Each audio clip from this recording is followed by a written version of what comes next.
Hello friends, ఇవాళ అయితే నేను మీకు ఒకటి చూపిస్తున్నాను. మీరు దీన్ని గుర్తుపట్టే ఉంటారు కదా, మల్బరీస్. ఎస్, మల్బరీ చెట్టు దగ్గరికి అయితే కొమ్మకున్నాయి చూడు. వచ్చేసాను. ఎస్, సో ఆ కొమ్మ జనరల్గా అందరికీ తెలుసు ఇక్కడ మల్బరీస్ కాయలు వల్ల చూపిస్తూ తెంపు. ఎన్ని ఎస్, ఉపయోగాలు ఉన్నాయి, హెల్త్కి వెరీ ఎంత గుడ్. మంచిది అనే విషయాలు అయితే అందరికీ తెలుసు. వాటి గురించి స్పెషల్గా చెప్పనవసరం లేదు. కానీ ఈ ఆకుల వల్ల కూడా చాలా ఉపయోగాలు ఎస్, ఉన్నాయన్న ఇట్స్ విషయం మీకు తెలుసా? మల్బరీ. అబ్బా, ఎంత బాగుంది తెలిస్తే నాకు నిజంగా. కమెంట్ బాక్స్లో కమెంట్ చేయండి.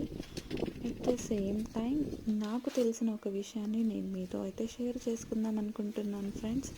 సో ఎవరికైతే స్కిన్ ఎలర్జీస్ ఉంటాయో వాళ్ళు ఈ ఆకుని ఔషధం కింద ఉపయోగిస్తే మాత్రం ఖచ్చితంగా తగ్గుతుందంట.